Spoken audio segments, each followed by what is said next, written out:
Tonight's music selection from Commissioner Brody was the famous song Creek Family. Very eclectic tune. All right.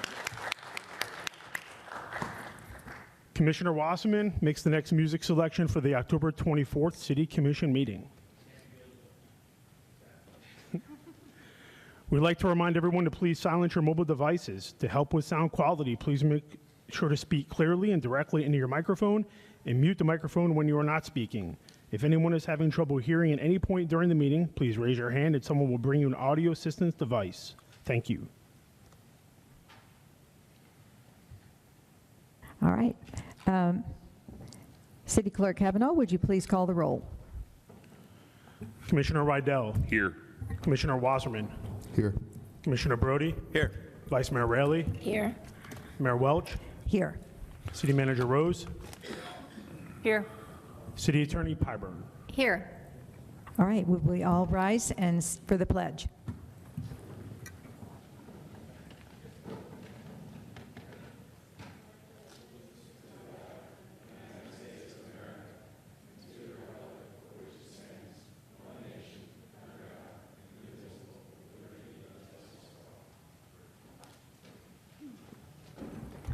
First up, we have a proclamation recognizing the Broward Green Schools campaign in support of student-led environmental advocacy in our schools.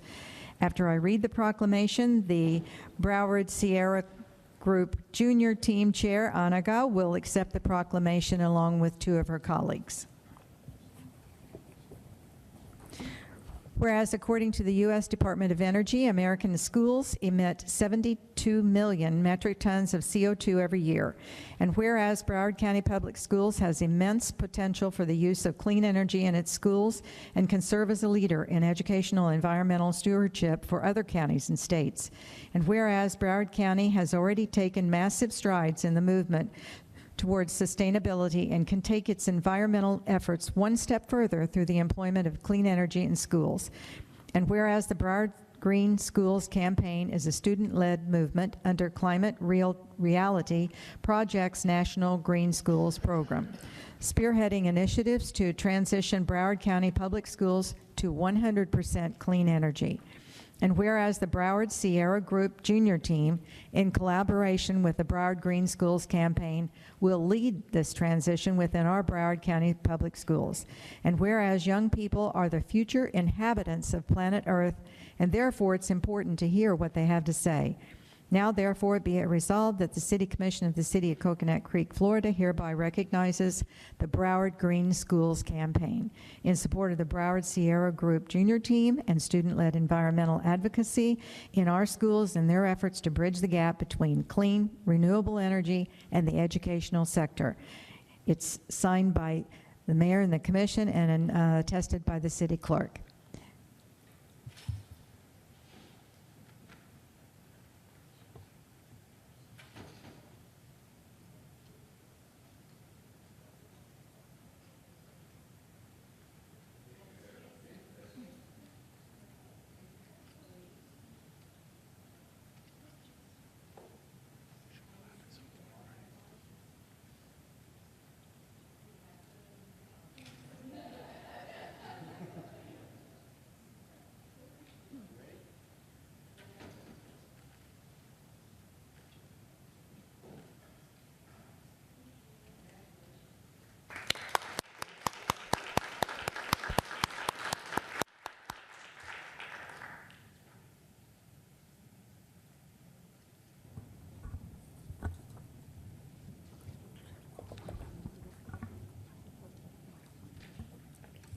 Hello? Okay. Hi, my name is Anaga. Yes. Hello. Can you hear me? Hello, my name is Sophia. Hi, I'm Desiree. Is it okay if we make a few comments regarding the proclamation? Yes, Commissioner Rydell wants to make some comments as well, so as soon as you finish.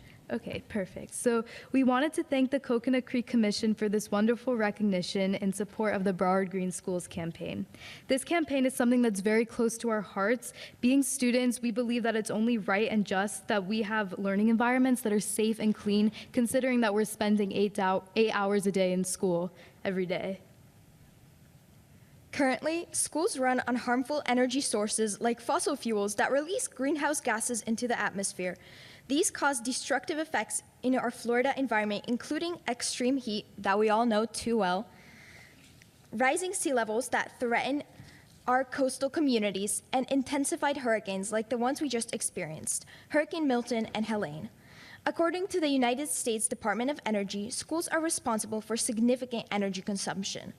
Annually, they spend around $8 billion on energy and emit an estimated 72 million metric tons of carbon dioxide, roughly the equivalent of 18 coal-fired power plants. Through initiatives like the Climate Action Plan and the transition to more energy-efficient lighting in schools, Broward County has made progress. However, the transition to 100% clean energy in schools is the next step we need to take. We don't want Broward County to fall behind in this important movement. Neighboring Miami County has already passed a similar Green Schools resolution. The support of our Broward County School Board is essential in passing this resolution, and having cities like Coconut Creek on board helps amplify our message and demonstrate the strong desire for change among Broward residents. If you are interested in supporting the campaign, we have a petition available for all community members to sign and encourage everyone, students, parents, teachers, and concerned citizens alike to get involved. Please feel free to approach us to scan the QR code for the petition and spread the word to others who might also want to lend their support. Thank you very much. Thank you. Oh, I'm sorry. No, we're done. Okay. Commissioner Rydell? I just got a little cough. Ladies, congratulations, first of all. And second of all, I want to share with you something that the mayor is well aware of as well. So for the first time in a long time, there's an organization now called the Solid Waste Authority of Broward County, the Broward Solid Waste Authority. And their priority right now is trying to engage the schools.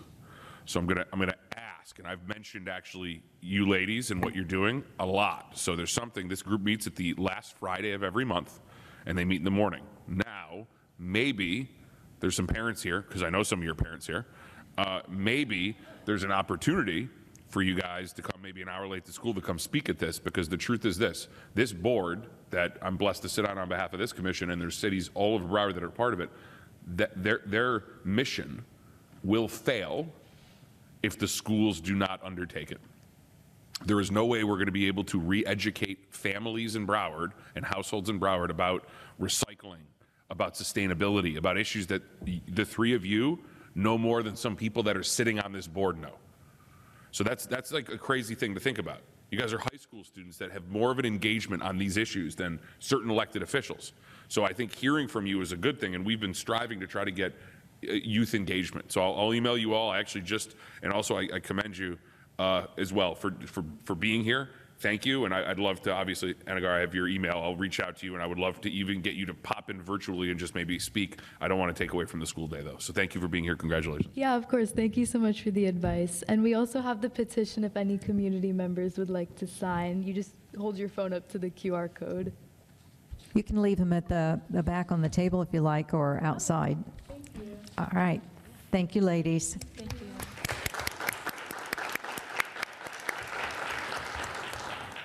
All right, our city attorney, please. Thank you, Mayor. This meeting is being conducted live with a physical quorum present. The material for today's meeting is available online at www.coconutcreek.net. Anyone wishing to appeal any decision made will need a record of the proceedings, and for such purpose may need to ensure that a verbatim recording of the proceedings is made, including the testimony and evidence upon which the appeal is to be based. The archive of this meeting may be requested from the city clerk or may be heard online at www.coconutcreek.net. If you haven't already, please silence your mobile devices. If you must make a phone call, we ask that you please excuse yourself and step outside. Respect and proper decorum will be maintained throughout the meeting. Vocal outbursts, jeering, cheering, or applause can impair the rights of others and derail the decision-making process. Thank you. All right, our second proclamation is recognizing October 2024 as Breast Cancer Awareness Month. Commissioner Rydell is going to read the proclamation into the record, and former commissioner and breast cancer survivor Becky Tooley will accept the proclamation. Whereas October marks the annual observance of National Breast Cancer Awareness Month, which is dedicated to increasing public knowledge about the importance of early detection of breast cancer to ensure the National Breast Cancer Awareness Month message is heard by thousands of women, men, and their families. Whereas American Cancer Society estimates approximately 313,000 new cases of invasive breast cancer will be diagnosed in the United States in 2024.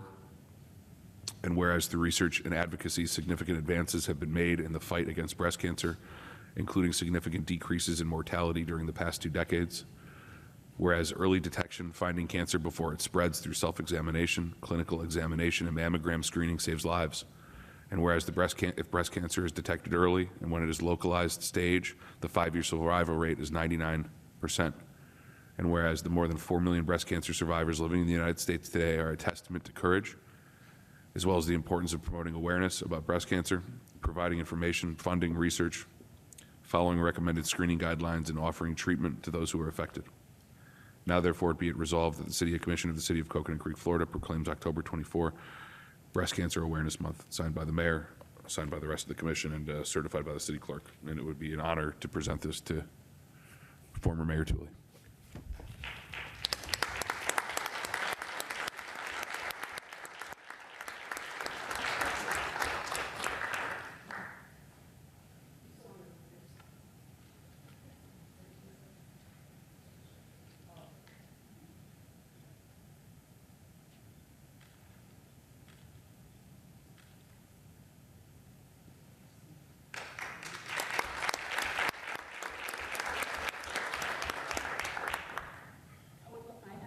Great news, so if I could just have a minute. Yes. I actually went to my doctor and he said, Becky, I just had 5 women in here that are telling me they self-examined and they had lumps that were bigger than their fist. He said, they're not doing it. And I know you're an advocate. I need you to go out and advocate more. So I promised him I would. And the other thing is the average age of a person with breast cancer is 62 years old. Now, people in their 20s and 30s are getting breast cancer, a lot of it because of the gene. So for your children and your grandchildren, they need to get mammograms, they need to look at a video or go to the doctor, and they need to self-exam. It can save their life. The good thing that I just found out through a company in Boston that I worked for was they are now working on a vaccine for breast cancer. I don't know where it's going to be started, but it should be going by next year.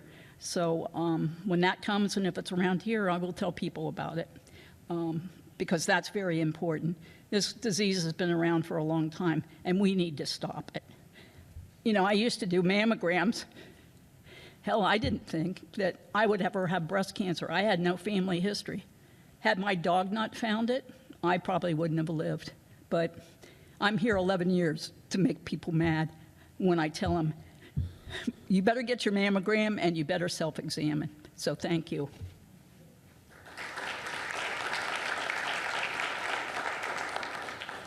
Thank you, Becky.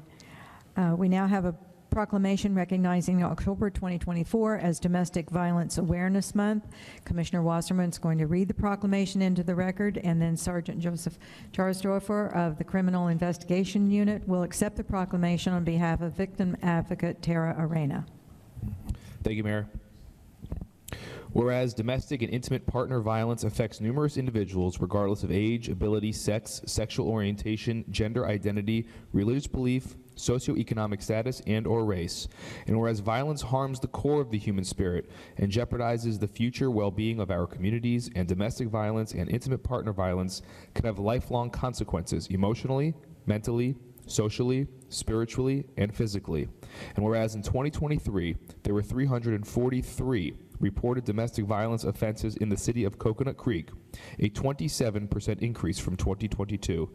And whereas we share a moral duty to identify, address, and stop domestic and intimate partner violence. And whereas Domestic Violence Awareness Month brings attention to the significant impact this crime has on everyone, and whereas we encourage domestic violence victims and survivors to seek assistance from appropriate victim service organizations such as the Coconut Creek Police Department's Victim Services Unit, Women in Distress of Broward County, and the Florida Coalition Against Domestic Violence. Now therefore be it resolved that the City Commission of the City of Coconut Creek, Florida, hereby proclaims the month of October 2024 as Domestic Violence Awareness Month.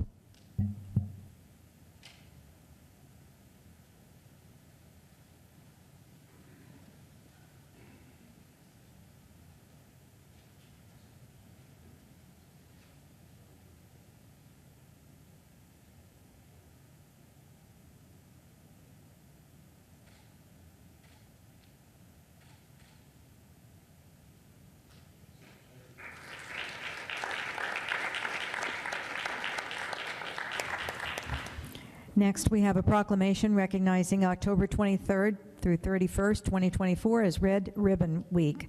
Commissioner Brody will, read the proclamation into the record, and then it will be sent to the South Florida Young Marines Organization. Thank you, Mayor. Just a little side note here. A lot of people don't know this.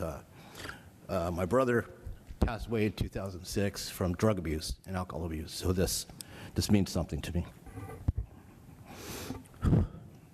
Whereas communities across America have been plagued by the numerous problems associated with illicit drugs, drug use, and trafficking of drugs, and whereas the Red Ribbon Campaign was established by Congress in 1988 to encourage a drug-free lifestyle, involvement in drug prevention and reduction efforts, and whereas there is hope in winning the war on drugs, and that hope lies in the education and drug demand reduction, coupled with the hard work and determination of organizations such as the Young Marines of the Marine Corps League to foster a healthy, drug-free lifestyle.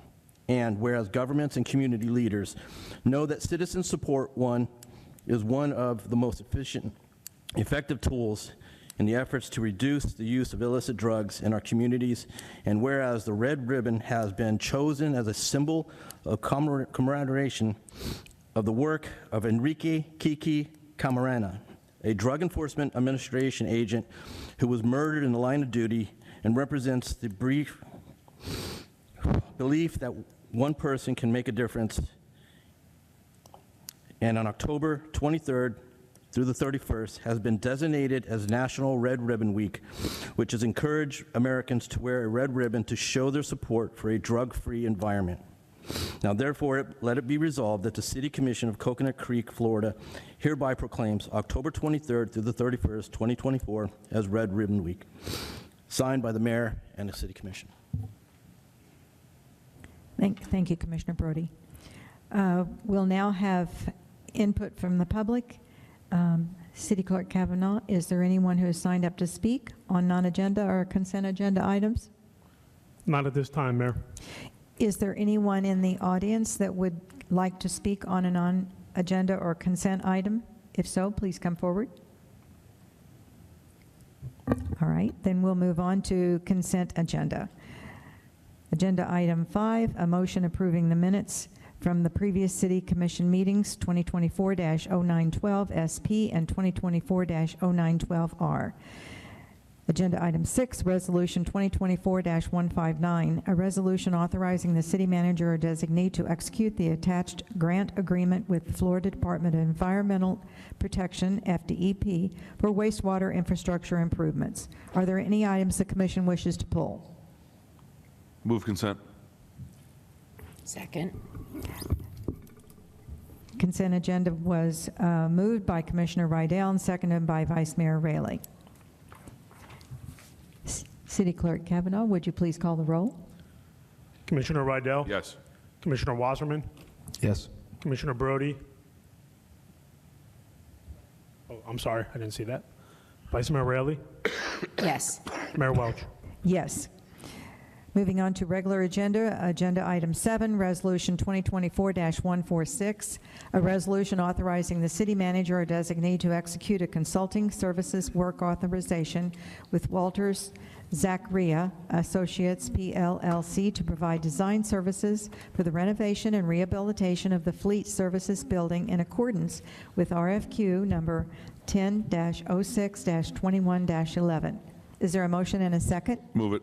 Second. Moved by Commissioner Rydell and seconded by Commissioner Wasserman. And we have our Public Works Director here making the report. Thank you. Good evening, Mayor, Vice Mayor, and Commissioners. The Fleet Services Building was constructed in the late 1980s and is in need of renovation to strengthen and harden the building against natural disasters such as tropical storms and hurricanes. The facility houses the Public Works shops, tools, and equipment, and the city's police, fire, paramedic, and maintenance administrative vehicle fleet is also serviced in the building. The vehicle fleet is needed to provide both routine and emergency services to the residents, businesses, and visitors of Coconut Creek. Loss of this building would significantly impact Public Works' ability to complete routine maintenance and respond to emergencies. The facility also houses the city's supply of backup tools, supplies, equipment that may be required during emergencies, such as batteries, lights, chainsaws, generators, and water. The roof is currently leaking, and the overhead and personnel doors are at the end of their useful life and are not hurricane rated. There are additional building components that need to be addressed due to age and changes in operations over the 40-year lifespan. Structural hardening of the building includes replacement of the overhead vehicle bay doors with impact roll-up doors, roof replacement, strengthening of the substructure, and replacement of the entry and egress doors with hurricane-rated doors. Lastly, the replacement of the roof and the removal of the cupolas will allow for the installation of a 480 panel solar array, which is estimated to provide 310 megawatt hours of electricity annually. The solar array will provide a payback in 6 to 7 years under the Inflation Reduction Act. An estimated direct payment of 30% of the system's costs would be refunded to the city. The addition of the solar array is also in alignment with the city's Vision 2030 goals through efficiency, utility cost savings, and sustainability. The city has budgeted for the design engineering services to renovate the fleet maintenance building as part of the fiscal year 2024 budget, and the construction is budgeted for fiscal year 2025 capital improvement program. The staff is pursuing a reimbursable $1.7 million Building Resilient Infrastructure and Communities grant administered by the State of Florida Division of Emergency Management. Staff has received confirmation of our notice of interest, and the application will be submitted as soon as the application window opens. A date has not been set yet. The design is estimated to take approximately 6 months, with the construction starting next fall after competitive bidding, commission approval, and permitting. And the construction will last approximately 1 year. There's significant phasing that will be required so we can maintain operations. The renovation will ensure the continuity of operations and services during a disaster or emergencies, greatly enhance the resiliency of the city, and ensure the building provides another 40 years of service. Mr. Oscar Martinez is here representing Walter Zachariah and Associates, and thank you for your time. Thank you. I see Commissioner Rydell would like to speak first, and then the rest of the commission if you have questions or comments. Yeah, thank you, Harry. Thank you, Madam Mayor. I think this is well timed, right? I think we've seen other parts of the state, obviously, prayers out to the entire center of the state from Tampa over to, Titusville. I think hardening is a great thing. I think we have a qualified vendor. We've used Zachariah and Associates for a number of projects within the city, and I think their work product has always been phenomenal. So I want to thank them for being here this evening, first of all. It's always important when we're awarding a contract. And my only request, Harry, and to Madam Rose, is just please advise the commission. Now, I don't know if the grant is going to get rated. I don't mean it like that, but I don't know if the pot is going to get rated in terms of some of the other emergency needs under FEMA's budget right now for other parts of the state, which could happen. They may reallocate resources for especially some of this grant funding that they released. I would just ask, Madam Rose, that you advise the commission when the window for application opens, because I think all members of this commission could be at least somewhat influential with our state legislative agenda and our state legislators, trying to maybe push something forward on grant funding, maybe increase projects and things like that. So that's the only comment I have with that, just to make sure we're in the loop in terms of when that application window becomes open, because I think we could all be effective in trying to push for that. But I think we dodged a bullet. Other parts of the state didn't, and I think hardening is a priority, and I know, Madam Rose, you have an administration that's prioritizing that. So thank you, Mayor. That's all I have. Thank you. Anyone else? Well, oh no. Okay. I'm thrilled that it's happening after 40-plus years, and hopefully with the reinforcements and the hardening, it will last much longer than that this next time. And especially thrilled that we are going to have the solar features, and removing the cupola will allow even more so of that, I understand. Is that correct? So we've kept with our mantra of putting solar features on each one of our city buildings as we can, and this will just be next in line. So looking forward to seeing when we can get in line for the grant, and job well done. Thank you. Vice Mayor Raley? Great, thank you. Yes, this is long overdue, and I'm glad that we're moving forward and hope we can expedite this as much as we possibly can.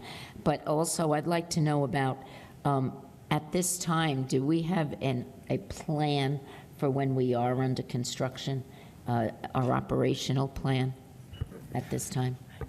We anticipate phasing the construction so that we can maintain operations. Thank you. Any other questions? Then is there anyone present provide input on this item? All right. Then City Clerk Kavanaugh, would you please call the roll? Commissioner Rydell? Yes. Commissioner Wasserman? Yes. Commissioner Brody? Yes. Vice Mayor Raley? Yes. Mayor Welch? Yes.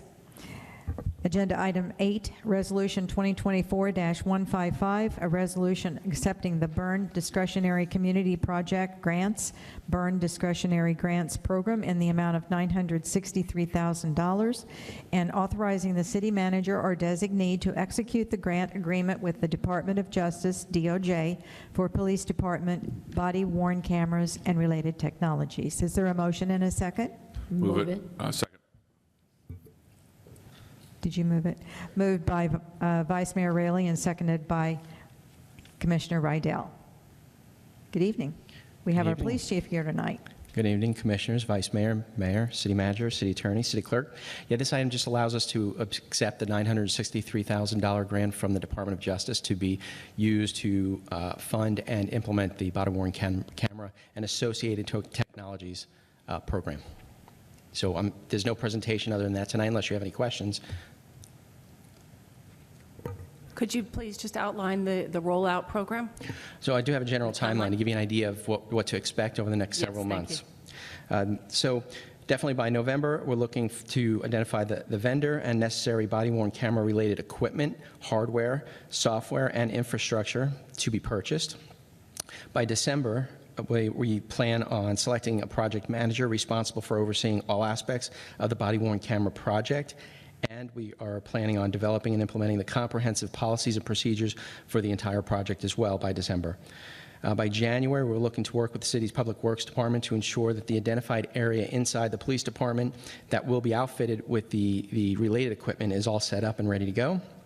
And by March, hopefully a little bit sooner, we're looking to have all the officers trained in the use of the body-worn cameras. And also in March, we're looking at identifying or preparing the public hearings that are to be held to educate and engage the community about the entire program. And we're looking to deploy the body-worn cameras hopefully by April, maybe a little bit sooner, with all the trained officers. I'm not sure about the time. I want to make sure about the timeline. You said the anticipated rollout was January of 25? No, so by January, we're just looking to get all the equipment installed and purchased. And then Public Works looking at the renovated area. So initially, this will be done before the new building is built. So Right. we in the old PD, if you remember the mail room, that's what we're going to use for the batteries, the recharging area, and the extra equipment. And that it make will sense? accommodate the correct temperature required to house these. Yes, ventilation will be added properly to make sure that the batteries are kept at the appropriate levels, the temperature. Mm-hmm. Okay. Yeah. All right. Commissioner Rydell? Yeah, I mean, I wasn't going to speak. You just said two things that just, I feel like I have to engage on. You said you're going to pick a vendor. There's like only one vendor. I mean, I get that we got to put it out, but like, is there another vendor I'm unaware of? No, but go through the process. This is sole source with Axon. I understand. Mm-hmm. Okay. You made it seem like it's going to go out as like No, this will be sole source. a request. Okay. That was my first question.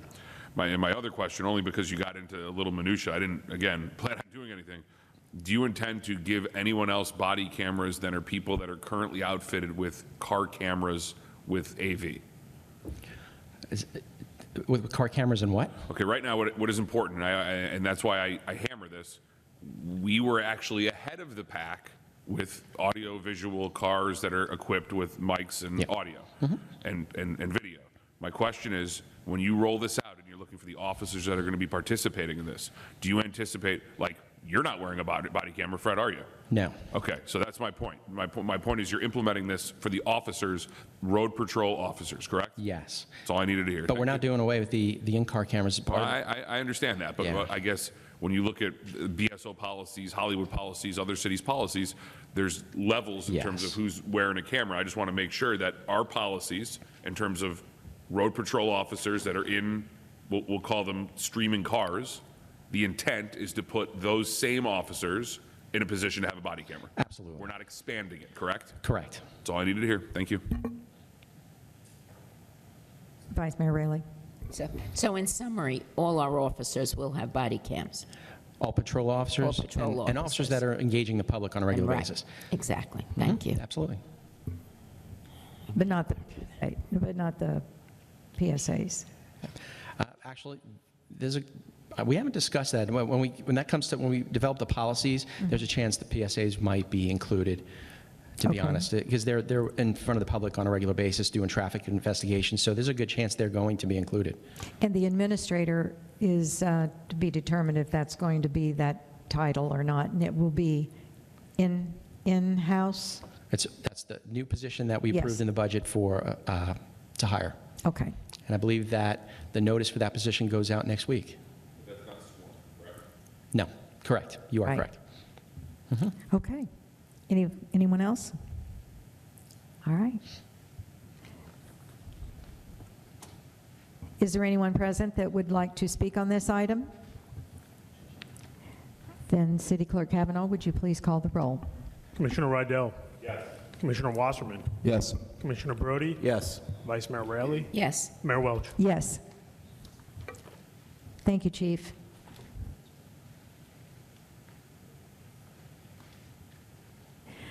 Agenda item 9, ordinance 2024-038 is the first reading, and our city attorney Pyburn is going to read the title. Thank you, Mayor.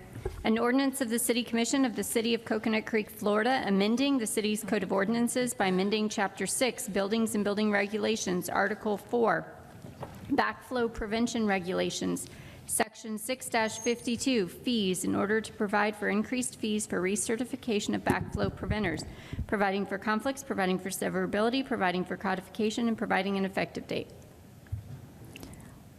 Do we have a motion and a second? Move it. Second. Moved by Commissioner Wasserman, seconded by Vice Mayor Raley. And we have our Utilities and Engineer Director here tonight. Good evening, Mayor, Vice Mayor, Commissioners. So what you have in front of you is an amendment to the ordinance related to backflow preventers. So backflow preventers are devices that protect our water system, and they need to be tested and maintained. Tested yearly because the Florida Department of Environmental Protection has required to do so. Now the issue is they were not able to force the private entities to test them, so they put the unfunded mandate on cities. So this is why we are in front of you asking for additional funds. It is not additional funds, but adjusted fees that goes from $60 to $80 for backflow preventers to commercial and certain buildings, and for $165 for fire lines, which were subsidized before, which we have to add to our fee structure. Now, to let you know is the buildings that are required to have backflow preventers are mainly commercial, some all the condos and some of the townhomes, depending if they're commercially, they are designated as commercial or residential, and all that has to do with how the water system is connected to them. So if you have single meters to each unit, they're considered residential. If there's one for the many units, then it is considered as commercial, and they're required to have a backflow. Commissioner Brody? So I'm a little confused. Doesn't all water lines have a backflow on it, no matter what? They have some kind of device. So the backflows are testable. So those are fire lines and commercial, and as I stated before. The other lines to residential units, they have a dual check valve. And those are after the meter, and they're not tested. They're not required to be tested. Anyone else?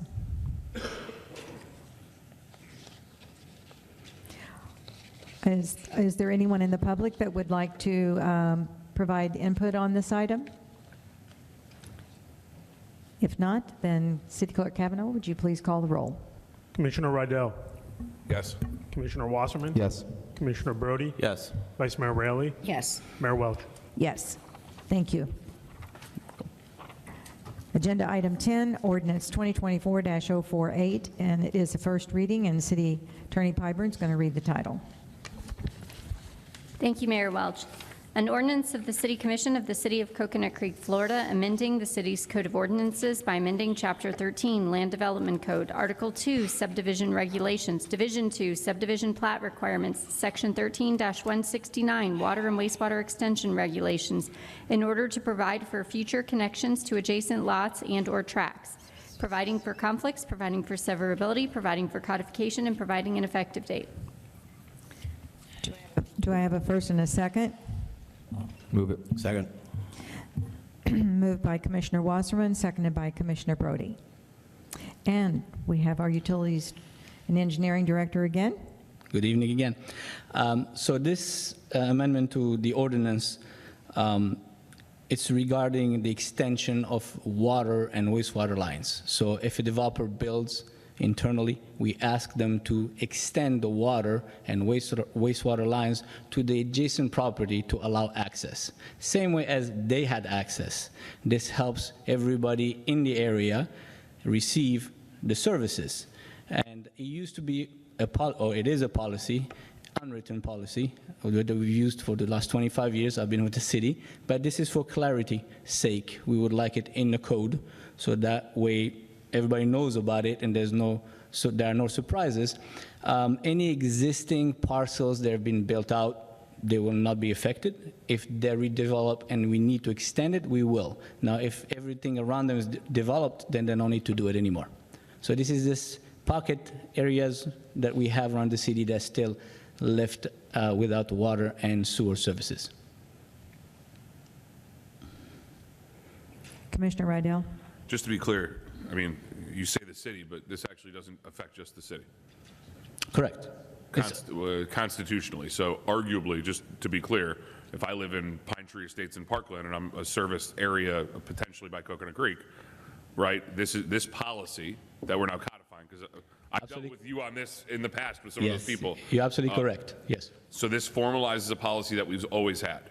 Correct. More specifically, candidly, because I don't think this even necessarily applies to, I can't think anyone in the city. This applies to Hillsborough Pines, Pine Tree Estates, and some of the unincorporated areas or other city areas of other cities that we service, correct? Yes, the majority is going to be Parkland, but the northeast corner that would apply within the city. Okay, that's all I got. I'm familiar with the policy, and I think it's really being a good neighbor if you want to come on and extending it. Thank you.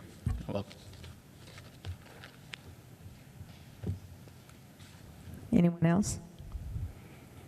All right. Anyone from the public wish to speak on this item? If not, City Clerk Kavanaugh, would you please call the roll? Commissioner Rydell? Yes. Commissioner Wasserman? Yes. Commissioner Brody? Yes. Vice Mayor Rowley? Yes. Mayor Welch? Yes. Thank you.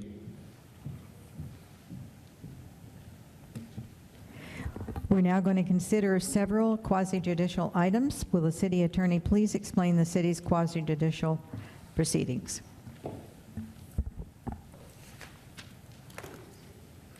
First, I want to remind everyone to please silence your mobile devices.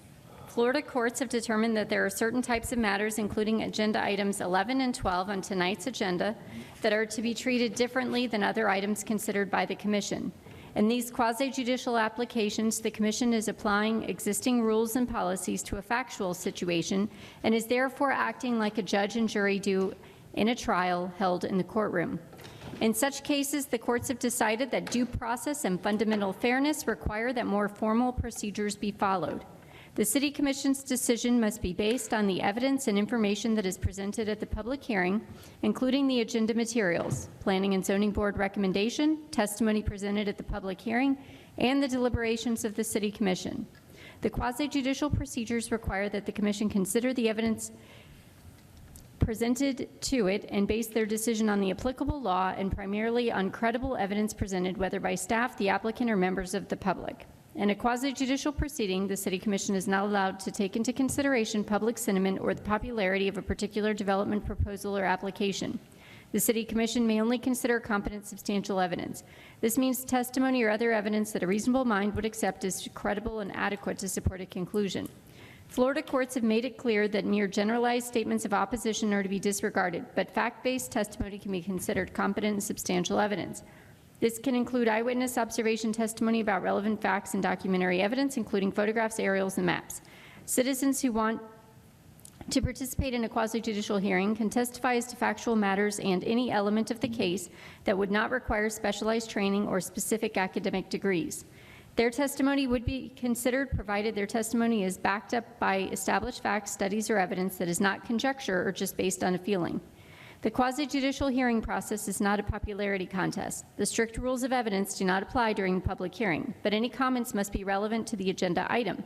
Proper decorum is required and will be maintained at all times. Please refrain from vocal outbursts, jeering, cheering, or applause.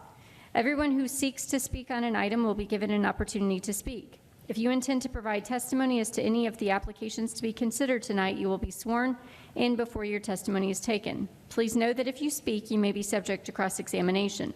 The City Commission may comment or ask questions of persons addressing the Commission at any time.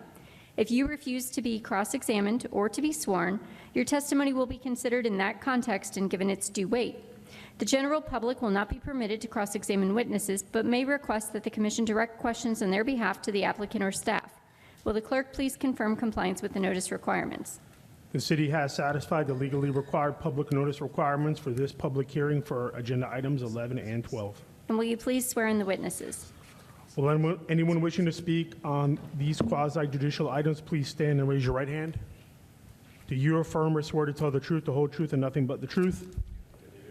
When you come forward to speak, please state your name and address clearly for the record. State whether or not you've been sworn in and whether or not you understand the rules of the proceedings. Thank you.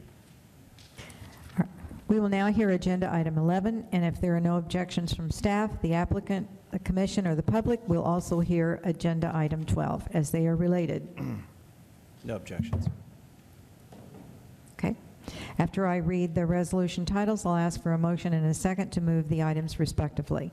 Resolution 2024-157, a resolution approving the site plan request of David Eld of John's Family Partners, LLLP, to construct a maximum of 172 condominium units on property legally described in Exhibit A attached hereto and made a part hereof, generally described as Block 15A of the Main Street at Coconut Creek development.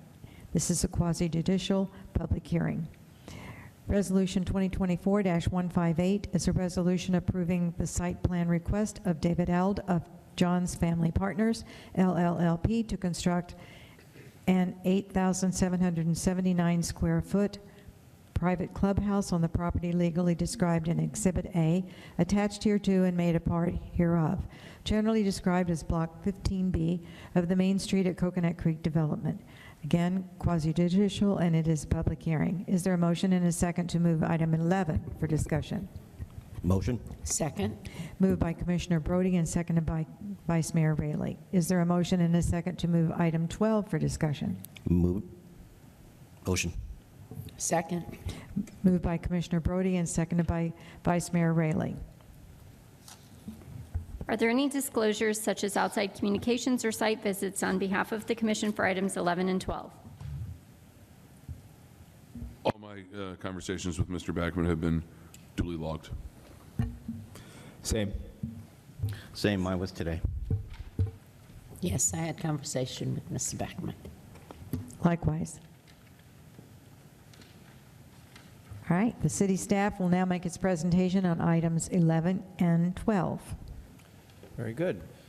Mayor, Commission, Justin Prophet, Sustainable Development Director. I'll get situated here and I'll get started. As you know, the property owner, John's Family Partners LLP, represented by Scott Backman of Duane, Miskell, and Backman, requests site plan approval to develop 2 site plans here. We've combined our presentations. I just want to note also that, just for the record, that a portion of Block 15A, a portion of that land is owned by the city. And so there is a condition on that site plan that a development agreement and a land swap agreement, an exchange, will have to be agreed to in order to implement that site plan going forward. So all of that's tied up with those 2 agreements going forward. 2 site plans. First site plan is 172 for-sale condominiums on approximately 7.3 acres of land on Block 15A. And the second site plan is for an... Excuse me. Yep. Would you be able to speak into the microphone a bit Sure. clearer? Yeah, it seems a little lower tonight. All right. So the second site plan is for an 8,779 square foot clubhouse that is shared by the for-sale unit owners in the Main Street development. And that's all of the for-sale unit owners throughout Main Street. Block 15A is located at the southwest corner of Wiles Road and Banks Road. Block 15B will be located along a future roadway, which is going to be, at this time, called Northwest 54th Terrace. And it is an alley roadway on the rear of the city's village square and parking area. And also, it's a north-south roadway going between Wiles Road and Cullum Road. Both of these blocks, blocks 15A and 15B, provide on-site parking for residents plus guests. Both blocks are within walking distance to over 50 on-street public parking spaces, city parks, greenway trails, and future city-owned lands that will feature additional parks and recreation amenities in the future. For both blocks, staff findings and analysis are summarized in detail in the agenda item reports, but overall staff finds that the site plans, subject to the conditions of approval, complies with the site plan application review standards, the Main Street PMDD, the Main Street design standards, the city's land development code, and the comprehensive plan. The Planning and Zoning Board held their meeting, public hearing on September 11, 2024, and unanimously approved both site plans, subject to the conditions of approval. So city staff's recommendation is for approval of both Block 15A site plan and 15B site plan. And that concludes the presentation. Thank you. All right. Thank you. The applicant now make its presentation on items 11 and 12. Good evening. Good evening, Mayor, Commissioners. Pleasure to be here. Just one moment.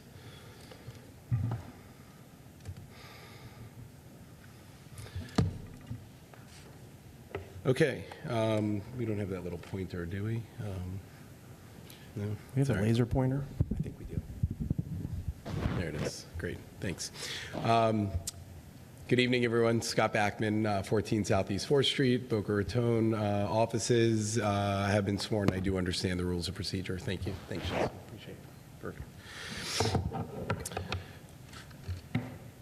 All right, getting closer and closer to the finish line. Still some big items to get through. Having very regular conversations with your staff and your city manager, and more frequently with all of you as well.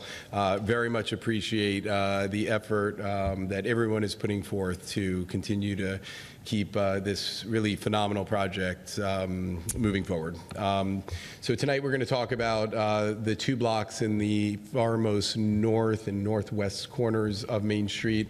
I think it's probably my favorite rendering that's been artistically produced for the project, just in terms of the view. Where you're standing here is just to the south and west of our clubhouse block, looking out almost just above, so kind of above the clubhouse roof, out over the clubhouse parcel to the northeast, over the lake, and then you can see a very significant portion of the condominium, Block 15A.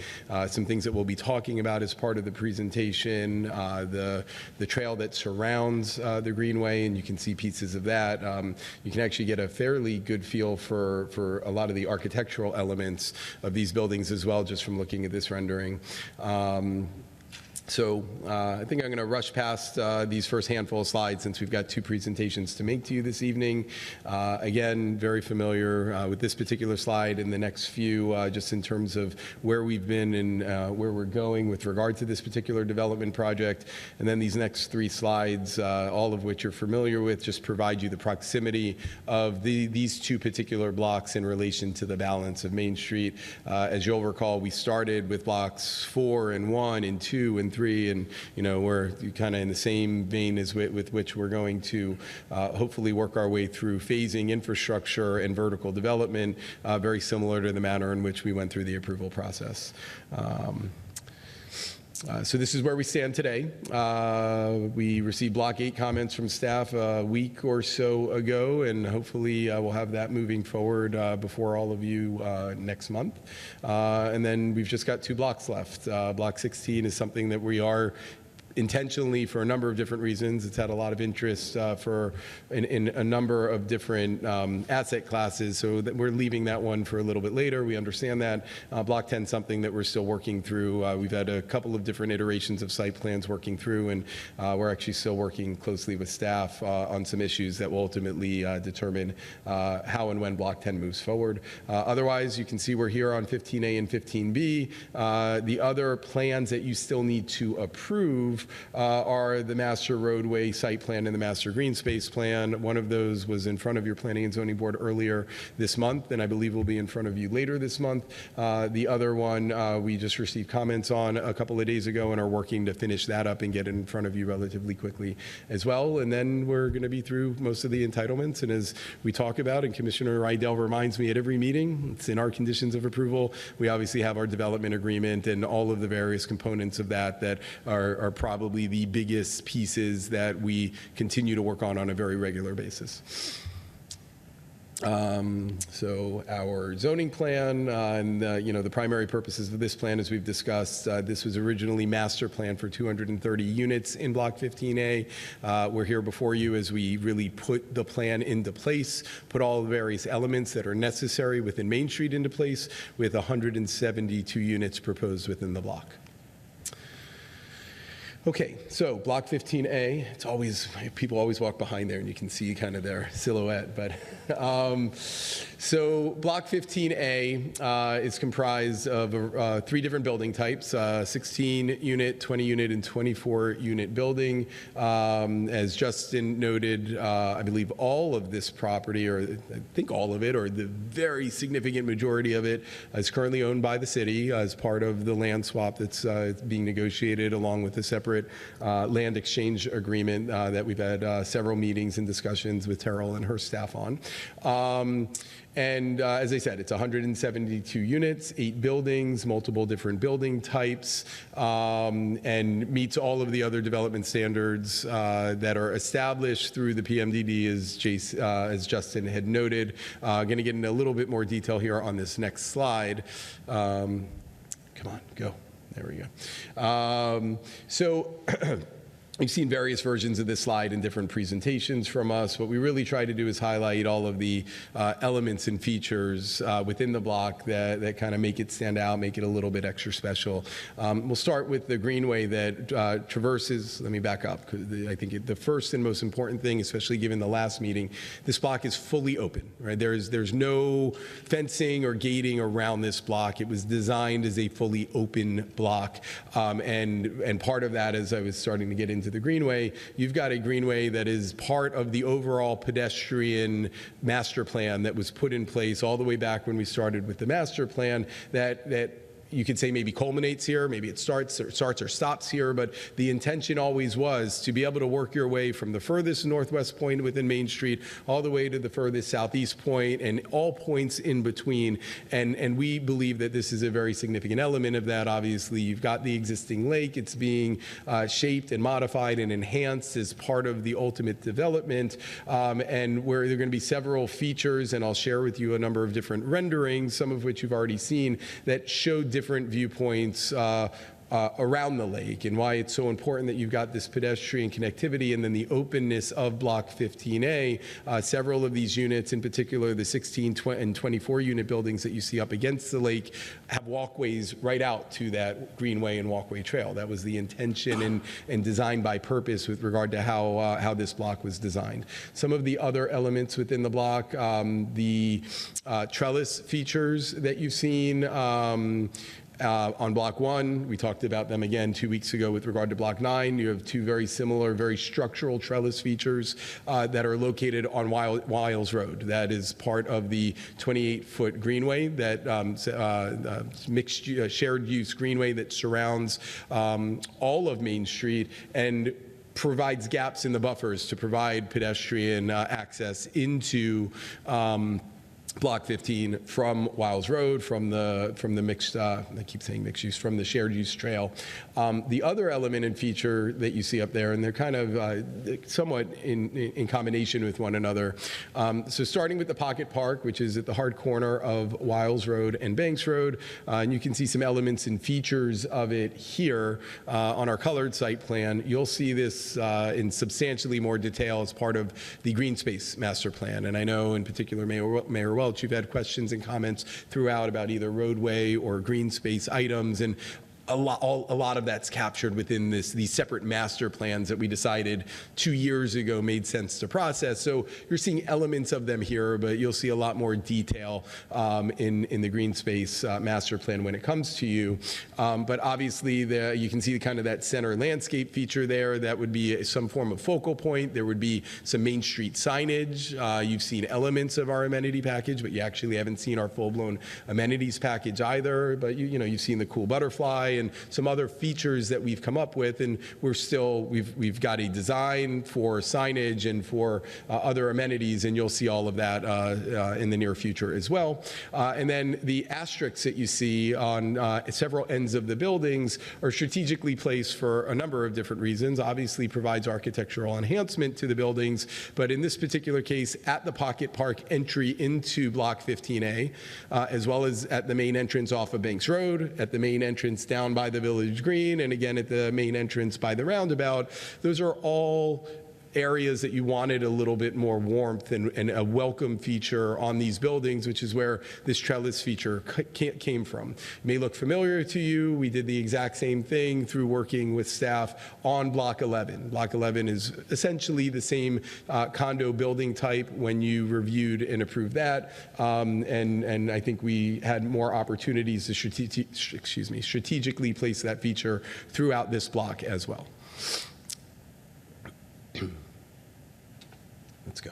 All right. So this slide is really just intended to share with you, and you've been looking at it for the last couple of slides as well, but the proximity of this particular block to the Civic Node, to the strong pedestrian elements and features that we've been promoting throughout the design of Main Street and the master planning process. And obviously it's been some time since I think we workshopped maybe the Village Green concepts and components with you, and those are conversations that are starting to heat up again in a little bit more detail as we get into the finer points of the development agreement and some of those other components that we'll be bringing before you shortly.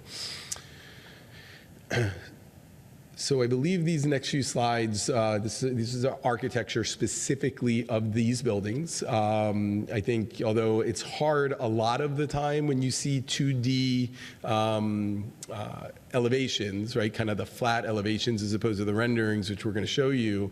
But one of the things that really stands out to me, looking at 2D elevations like this all the time, on these buildings, it actually stands out. You can see the features. Obviously, on the right-hand side are the different building materials, but the ins and the outs and the various bells and whistles that have been added to these buildings through the design process, through working with your staff on all 4 levels of every single building. And so I think these 2D elevations actually do tell the story of the architecture that's been designed for these particular blocks. But these next few slides with our renderings, you'll get to see a lot more of what I'm talking about. And so you can see the various features. This is the main entrance into Block 15A on the east side. So this is off of Banks. You would be looking directly west through the main entrance, and then just beyond the vehicles there, it would be the lake. So on either side that bookend the entrance, you've got 2 buildings. Very importantly, and you'll see this on some of the other buildings as well, but you can make it out here on either side, every single unit in every single building has usable outside space. You've either got a ground floor terrace or you've got balconies that are usable in every single one of the buildings. You can also see some of the elements. The buildings themselves have kind of ins and outs and jogs. You've got the shutters that kind of cover architecturally many of the buildings, many of the windows on the buildings, and then just a number of the other architectural features. You can also see the trellises we were talking about earlier very clearly on the ends of either of these 2 buildings. This is a view standing at the north side of the lake, looking to the south and to the east. So that building that you see on the left-hand side of the screen there, or to the east, is one of those 2 buildings that we were just looking at that bookend the entrance off of Banks. On the north side of the lake, you've got the greenway that works its way around, and you've got a 20-foot swale or bank for the canals. It's 20 feet at a 4-to-1 slope, which is part of the COCOMAR requirements. On the east and the west sides of the lake, it's a 12-foot canal bank, also at a 4-to-1 slope, so very safe, very gradual. You'll see on a later slide, I believe, we also have bulkhead. I mentioned this to you earlier, I think when we were looking at the earlier, that very first slide and all the different features. The canal's been designed with a number of different sections. Sorry to interrupt. Sure, absolutely, Mayor. Did you, in this rendering, did you say from the greenway it's 20 feet? What you're looking left at right side? next to that gentleman that's standing there, Yes. that's 20 feet. To the lake. To the slope. lake. On Okay. the other side there, by that couple standing over there, that's 12 feet. Okay, thank you. Yep, absolutely. And then again, you'll see some bulkhead where there's 0 green, right? It is designed to be of a more urban form. In that situation, you're actually going to have I believe it's a 4-foot high railing, and it creates that look and that feel. We've all been really, something that we've all been really excited about when we actually see it, come to fruition over by the Lakefront Park and the Village Green. It just creates that really, really strong look and feel, and very pedestrian friendly. And again, you'll see that on some of the slides in just a few moments. So I believe you're just above the clubhouse here, so you'd be on the southwest side of the lake here, looking out and over to the other side of the lake, just to give you some perspective there. And so on to some of the interiors. You've seen these in some of our others. These are renderings, living room, kitchen, master bedroom, secondary bedroom, and a bathroom. And then we went through an exercise at the last meeting. We thought moving forward that we would make sure that we included a slide that's shared with everyone. So you can see multiple different unit types within these buildings, ranging in size from almost 1,200 square feet to just under 1,800 square feet. They are all 2 and 3 bedrooms with either 2 or 2.5 baths, and all have outside living area. So I'll leave it to the commission. That is all of Block 15A. Would you like me to present on Block 15B, and then we can run through questions on both?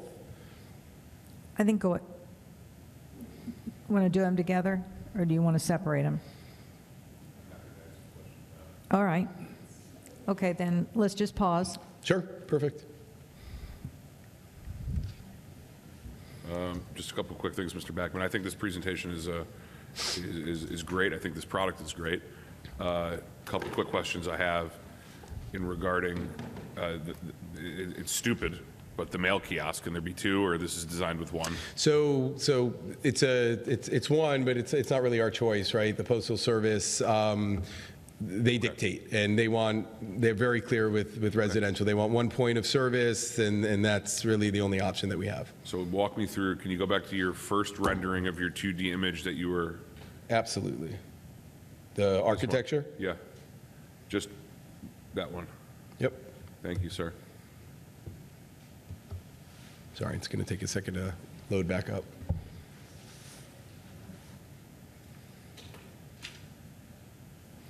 Lag? Yeah, me neither. I think you're in like the. Yeah. I think you hit the magic button. Yeah. You want to blame Landon? Went to that slide, which it's on, and then hit the slideshow button to get it back up, and it did that. You guess me, dude. I don't know. I'm not a PowerPoint guy. Slide 11, please. Uh-oh, we're not responding. Close it, open it? So Yeah. Scott, as he's working on it, here's my question that I just want you to walk me through. You're ultimately showing a 4-story building with 24 units. Right. So there's 3 different 4-story buildings with 16, 20, or 24 Correct. units. I just want the size. I just want you to walk me through it. The size of the building seems to say there would be a lot more units in it. So just walk me through the visualization of that on the 2D rendering. That make sense? Yeah. Because in looking at some of your site plans, some of these are 2 stories. Yes, there are some 2-story units. Yeah. And it is deceiving to the eye, right? I understand it because I'm looking at a site plan, right? But like people listening and watching that are going to watch this aren't going to see that because I'm looking at the site plans and I'm looking at your floor plans and things like that. I just want you to walk me through. You understand what I'm asking? I think I do, yeah. So once we get it back up, should be able to do that. I just want you to walk to kind of visualize to me on the 4-story 2D rendering of, okay, we got a unit here, we got a unit. Just walk me through that because a 4-story building with 24 units, that seems a lot bigger than would traditionally have 24 units. And that's the point. I think it's the same point you were making, right? Large units in these buildings as opposed to putting a whole lot more in That's there. what I'm just trying to get to, just the visualization component on the 2D imaging. Okay. And that to me was something really unique because you could have, based on what the plat authorizes here, you could have doubled almost. Perfect. And you didn't. You pared it down and you scaled it down. So my only thing was just the visual, slide 11. Okay, I think we got this. Looks better. I'll explain. Yeah, just walk me through it. And let me You know make what? I a actually point have of that right here. clarification. On the ground floor, there is effectively townhomes that are 2-story. That I just want to make sure that the commission understood that. And this is where I think I'm gonna use the pointer. All right. So the 2-story units are on either end, right? So that's where you see the 2-story units. And then I'm going to read from a chart real quick, right? Depending on the building. In the 16-unit building, the first floor has 6 units. The second floor has 2 units, right? Because you've got some of the 2-story units. Yep. The third and the fourth floors both have 4 units. That's in the 16-unit building. So the point I'm making is it's very deceiving in a good way. Yeah. So you're looking at this and you're thinking this is like some crazy dense 4-story building, and in reality, it's absolutely not. You know, you're having in a pretty large footprint building, 16, 20, or 24 units that are we'll call it like jigsawed in there in a very creative way, and that's when I led with my comments of saying I love this block, and that's kind of wanted to go a little piecemeal in it. I love this block because the creativity on the site planning, I think, is great. So I commend you and your team for the creation of this for sale product. And Thank the you. only other question I have is, what do you anticipate? Same thing I asked you on our Sales prices, yeah? Yeah, please. Yeah, so obviously it's entirely market-driven independent. Right now, we're anticipating that the starting price of the smallest unit in these would probably start somewhere around $450,000 and work their way up from there. And again, that could change dramatically and potentially increase depending on what the market looks like when these actually open for sale. And just to give, kind of, just because, I have a spouse and we always look at Zillow in the city and we look at the notifications, the townhouses that are active in the community right now aren't even in that starting value. So I commend you for keeping this realistic. I understand market values and I understand you're not locking yourself into anything. And I will just parlay this also in regarding this bolsters, I know this isn't for today, but I just want to say it out loud so everyone can hear it. These are components, when you look at this globally, that actually, to me, kind of support a CDD. I know that's not for discussion, but I'm erring more towards there only because there's a lot of potential shared responsibility here that may not be on the city anymore. It could ultimately be in an enclosed development area district. So that's all I have in regarding this block. I have a lot of comments regarding your we'll call it the leisure piece, the rec piece. Sure. But I'll get there when I get there. Thank you for your time and thank you for your submission. Commissioner Brody. All right, I just got one question. I'm looking at the drawings here, and what's a great room? Is it one that was in the Valhalla of Valhalla, or is it one that retired with great stats? Well, no, so you're looking at a floor plan, I assume, just to confirm? Yeah, so a great room's a concept. A lot of homes, traditional homes, had living rooms, dining rooms. Homes these days are built more traditionally with a great room, which gives you, it's a larger room and kind of gives you the option of entertaining in that capacity rather than having living rooms and dining rooms. And you're more family room, you mean? Rooms. It's a family room. Traditionally would be a family room. Sure. Well, in the home I grew up in, which wasn't terribly large, had a family room, a living room, and a dining room, right? All of that could have been combined potentially into one great room. You could have still had a family room or a kitchen nook and then a great room. I mean, that's the concept behind a great room. I've never heard that before. It's a pretty interesting concept. I've never just heard great room. It's like kind of a weird tech name. I'm just like, I don't get it. But Commissioner Wasserman. Thank you. I was just, units I and J are the 2 floor ones, I think, right? Is that right? Yes. Yes. So to understand, and I'm not going to talk fences or gates today, even though the north on Wiles Road, I'm tempted, I will say, but I'm not going to do it. So we're talking, and I have to talk about the price, because, and I know it's market value, but I just want it for the record. So we're looking at potentially market-driven $450 for a 2-2, because you said it'd be the lowest, right? Plus their insurance that they would pay, right? Plus an escrow that they would pay, that then they would go to an HOA and a CDD, if that was to move forward, and that's in the hypothetical world. Sure. Plus taxes. And it's very hard for me. And I think about millennials, I think about people in their 30s, trying to move out and buy their own place and save up money, and it's so hard for them. The pricing is, it's hardcore for me. I'm going to be upfront. And I know you know that. I know we're all realistic in 2024. We have to be. We have to see that. But this is, and then you throw on the hypothetical things that could happen in terms of more like the things I've listed. You're talking people paying, if they put down 20%, their mortgage, their monthly out the door, you're probably looking at $3,500 to $4,500 potentially for somebody. And I think that's something to think about. It's something to reflect on. I know it doesn't affect the overall production of a massive development and what's happening. But it's just really important that people are having a hard time buying home. I try to put myself in these positions because, my wife and I, we were fortunate. We were able to buy a townhouse. We were able to do it. Try to buy one today. We did it, but, it's very hard. It's very difficult. And I just hope you guys are cognizant as you move forward and as this commission is able to move forward on some of the requests and some of the things that are coming our way, I hope that we can talk about, I know we've talked about programs for new homeowners, people maybe living in the city, working in the city, encouraging those people, because this was started off as a concept of, right, living creek, working creek, playing creek, right? That was one of the original Main Street ideas and thought processes.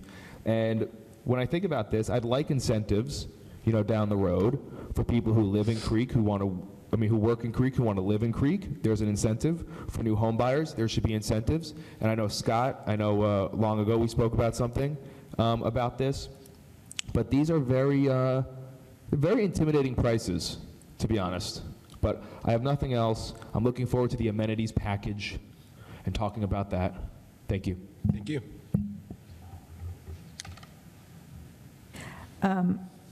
I did want to go back to the parking spaces. Yes.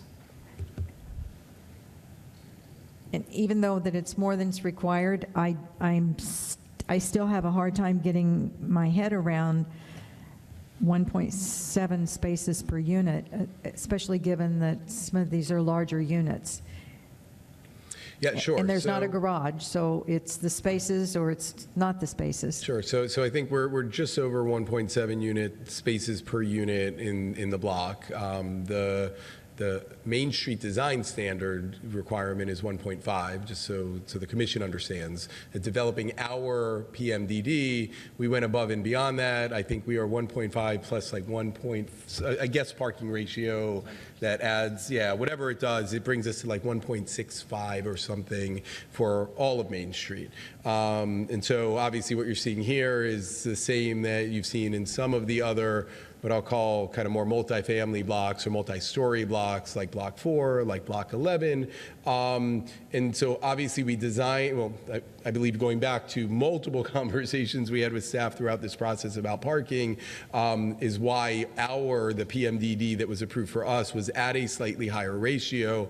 Some of the points I'll make there, and I think Justin briefly touched on this, that does not include any of the surrounding on-street parking, right? I don't remember exactly how many on-street spaces we have spread throughout Main Street, but not a single one of those is counted in any of the parking requirements within the overall development. Above and beyond that, Mayor, if you would like, and we talked about this when we met, Chris Hagan, our traffic engineer, is here. That wasn't done for any of these projects specifically, but the 1.7 ratio for this block, we've talked about it, is certainly supported through industry parking standards and norms. And so if you'd like, I'm happy to have him provide further explanation and detail. Well, I mean, if it's above the standard that is required. Yes, it is. Okay. All right, well, I'm not going to beat it to death. The dumpster locations, there are two. Thank you. There I are meant to touch two. on that. There are. And I know I did ask in the meeting about, it was asked in the meeting about trash chutes, and those are not going to be available. So they'll need to take to one of the two dumpster locations. Correct. Trash. We had I know it's very similar in some of the other blocks. It's a come up in one or two specifically.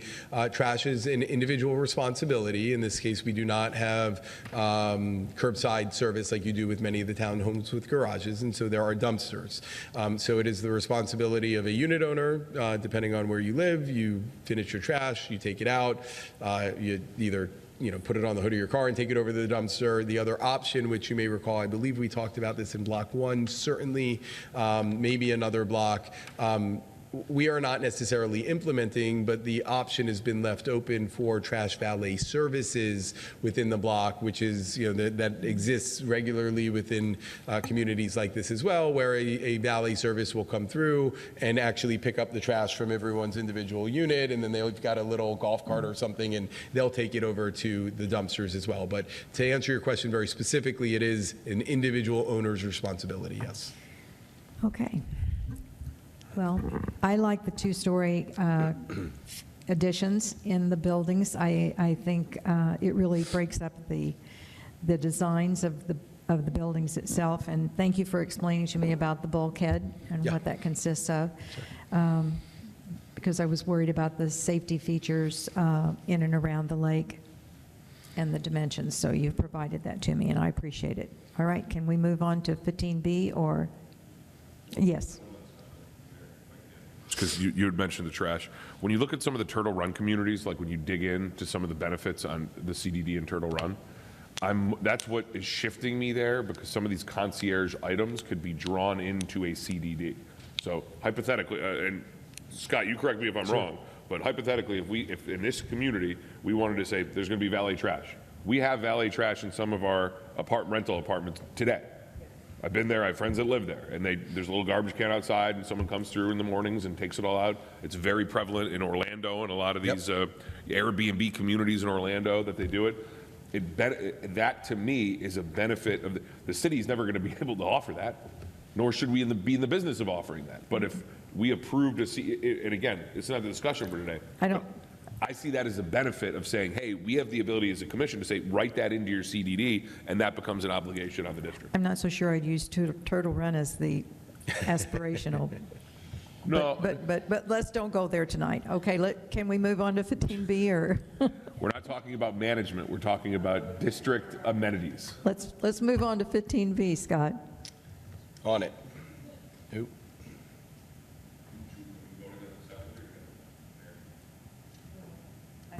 I think you agreed to hear them both together, and then you can vote on them.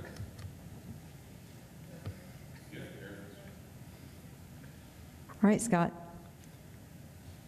All right, I'm playing with this thing to try and avoid it shutting down again. I'm not, unless you all need me to, I'm not going to blow it up bigger, because that's what happened last time. So I'm just going to work off of this view, if that works for the commission. Okay, so block 15B. I don't remember when I meant to actually go look it up before this evening and forgot to. I want to say it was back in, let's call it April or May. It was certainly before the summer. We were here on some of our townhome blocks and got into a conversation with the commission, not in any degree of detail like we will tonight, but with regard to the amenities for the for sale product and the amenities block. I know you've all heard this before, but I'll remind you that resulted in multiple field trips, in particular as it related to the clubhouse and the nature of the amenities that are going to be provided within this particular block, with Commissioner Rydell, separately from Commissioner Wasserman, and Justin and Liz, and some other members of staff, to really get a feel for something that 13th Floors, the developer responsible for this and other blocks, is doing in close proximity. I think a lot was learned from that. We weren't far away. I would tell you we were maybe one more submittal away from bringing this block before you, let's call it over the summer. But there was a lot that came out of those various discussions, the conversation that took place here, and the conversations that took place subsequent to those field trips. I think all of it is for the better for everyone. I think it resulted in a larger and better clubhouse building and a better planned resort-style outdoor amenities deck. And I know you've all seen bits and pieces of this in prior presentations and in our prep meetings for this, and so I'm going to just walk you through tonight the specifics associated with how and what we believe makes this a better block. So again, the first piece of all of this, and this hasn't changed at all, but the proximity of this block, kind of in the middle of it all, in the thick of it all, up in the pedestrian node. I spent some time, as the mayor just mentioned, talking to her in particular about the bulkhead component, which you can actually make out right here. It comes up this way, and just really provides this additional feel to this area, and to have the for sale amenity, and you're going to see in some of our renderings in just a moment, kind of part of all of that and overlooking all of that, I think really makes a significant difference to the location. In terms of floor plan, and the next slide, because I think all of you asked about this, goes in and provides actual dimensions of each of the rooms that you see here on the floor plan. But the building's bookended by a fitness room that goes north to south, full windows on all three sides, overlooking the street to the south, overlooking the pool to the north, and then the windows and the entrance out to the west-hand side. And then the bookend on the east side is the party room. The idea here for this room and really a lot of the other internal rooms that can be programmed within the building are to allow for the residents that live within all of the for sale blocks to have an opportunity to host their kid's birthday party or some, whatever special event they might be looking to, and, rent out the room through the property manager. Same for the movie room, right? I mean, a bunch of kids on a Saturday night want to go and watch a movie, all of those types of items. There's a bar and a lounge area. This stuff is not staffed, right? This is not just so that it's clear to the commission, but there's the opportunity, again, to rent out the area, to potentially cater, bring in a bartender, things of that nature are all what the intent behind designing this building was, and creating multiple spaces and multiple opportunities. Then there's the interplay with the outdoor kitchen and patio between the inside and the outside, and all of the great programming and great design, and we'll show you some concept images in just a moment, interior to the building feeds right out into that resort style feel of the exterior and the design. And I think there are 5 or 6 different areas within the outside area that also provide for very similar programming opportunities within this entire amenities block.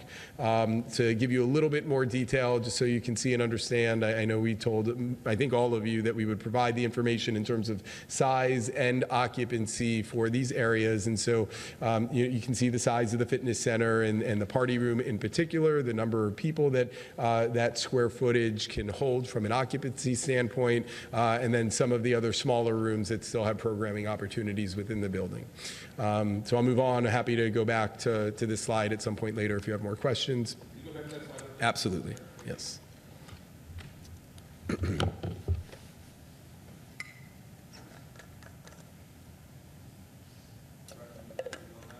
I didn't mean to interject, but so you don't have the it sounds stupid. You have a giant restroom. Yes. It's a giant restroom, but you don't have the square footage on the restroom. It's just a really big bathroom. Well, and there are 2 bathrooms, right? There's one interior, and then the other restroom is so large. Well, obviously, I'm with you on that. It has to accommodate capacity for inside the building as well as outside the building, and you can see the restroom opens to the outside as well as to the inside. No, I saw that. Is the goal? Is that like are we calling that like a locker room? Restroom? Okay. No lockers. You got someone coming up. It's all based upon, again, the occupancy. It's whispering about lockers. I don't know. Yeah. So kind of as I suspected, Rick just provided a little. The size of the restroom is a requirement, right? A number of facilities. Are there going to be showers? Are there showers? I have no idea. Just curious. No, I don't believe that there are showers, right? We need to have a certain number of sinks and urinals and stalls based on the capacity of the building and the outside area. Drinking stations? Is that baby changing I'm sure that there will be a baby changing station. Okay. Continue on with the Thank square you. footage. So just some concept images. Wait, I'm sorry. Yes. Vice Mayor Braley. Since we're on restrooms, I have a quick question about the bathrooms, that they will have access from the pool area or the outside area, and then the internal area. The large restroom that Commissioner Rydell's talking about, the interior restroom is primarily for use within the clubhouse. You see the 2 different restrooms.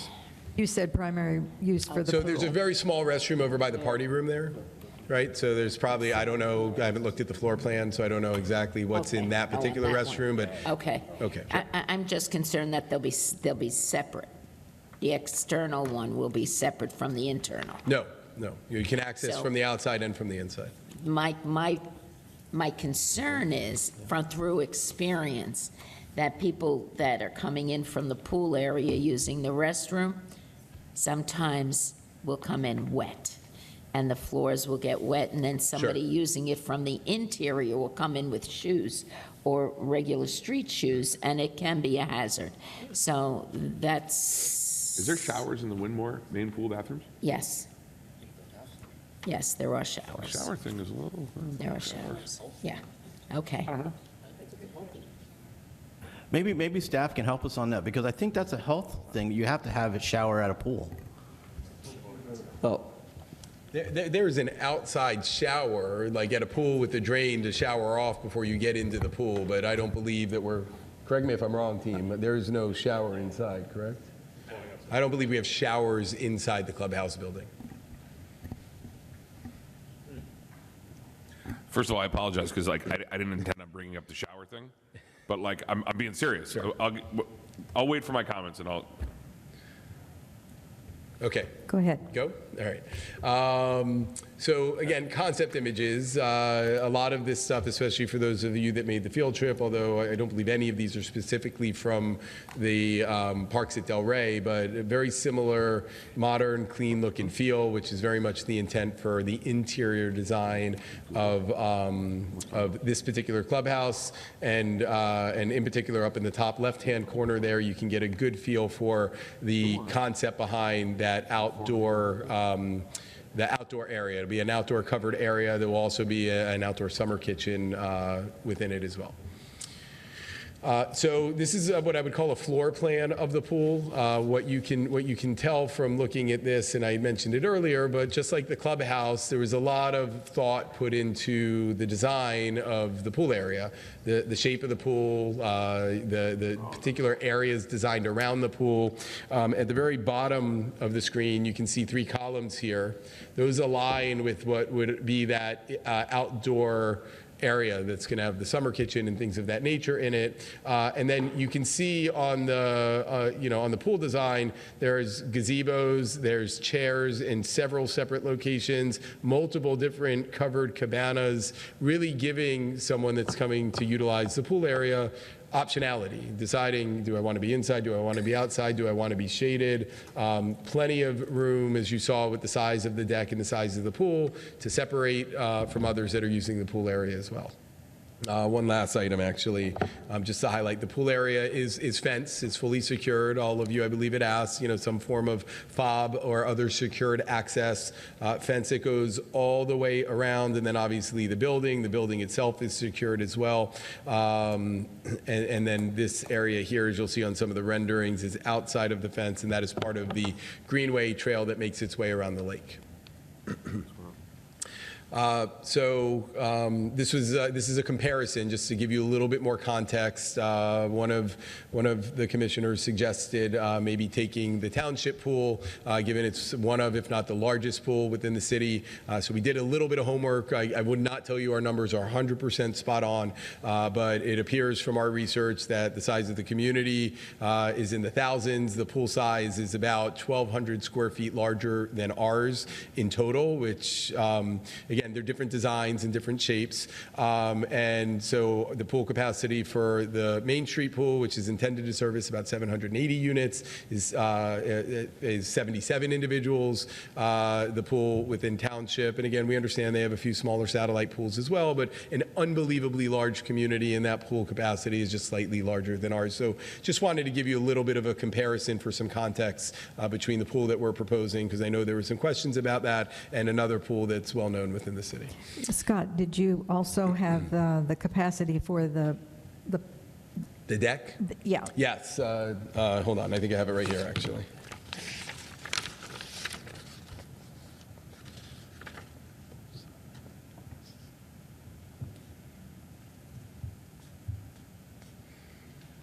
I know I had it somewhere. I know you've got it.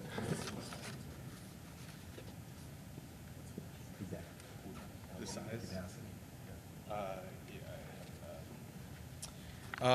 We have it. Well, we'll do in Q&A. We'll provide the specific response. I know it's a pretty substantial number. That's fine. Let's go ahead. So again, concept images, just like I showed you for the interior design of the clubhouse, that's exactly how we design the exterior. And so, as I was mentioning, a number of different spatial features and options. As you can see, cabanas, umbrellas, loungers in the pool, couches, the summer kitchen, multiple opportunities to really enjoy your day in this amenity feature. We're going to do it after, yeah. So these next handful of slides, and then I think we're at the end of the presentation, are the artist imagery. I was commenting at the very beginning of this presentation that I think these are really some of my favorite renderings for whatever reason. I'm not really sure. Maybe we use a different renderer, but I think they really did a good job of capturing not just the clubhouse itself, but all of the surrounding areas and features. And you can see, just looking at these renderings, again, you can see some of the features I was talking about. Obviously, all of the umbrellas, the differences in the area under the tree, out by the little bump out in the pool, the loungers in the pool. There's some of the faux grass that's proposed over by some of the couches in the far corner. All the way in the back there, you can see the covered patio area. This is just another one of our renderings. You can get a really good view into the inside of the fitness center and see the size of the fitness center. This also shows you, just because I know it's come up a number of times, but the proximity of some of the on-street parking that's proximate to not just the clubhouse block, but block 15A as well. This is looking from the greenway, so you're standing just next to the lake on the east side of the clubhouse. It just shows you another interior view of the clubhouse as well as the fencing around it. And then this is another similar view to the one that we started with earlier. And I believe this is the last rendering image, which just gives you yet another contextual view of the outside pool deck and all of the amenities that it has to offer. And that's it. As Justin mentioned, staff's recommending approval. We've talked about our current status, and I'm sure there are going to be questions. Looks like Commissioner Rydell's first. Thank you, Mayor. Yeah, Scott, just a couple quick things. I love this. Can you please go to slide 23? Absolutely. Thank you, sir. So I appreciate this. In our meeting, I'm just going to share this with my colleagues. In our meeting, when we're looking at amenity packages, the first thing that came to my mind is really, I think, Windmore is a harder qualifier just because the type of living that Windmore is. So then I was thinking township, and I was like, listen, I've been in the township pool. I grew up going to the township pool.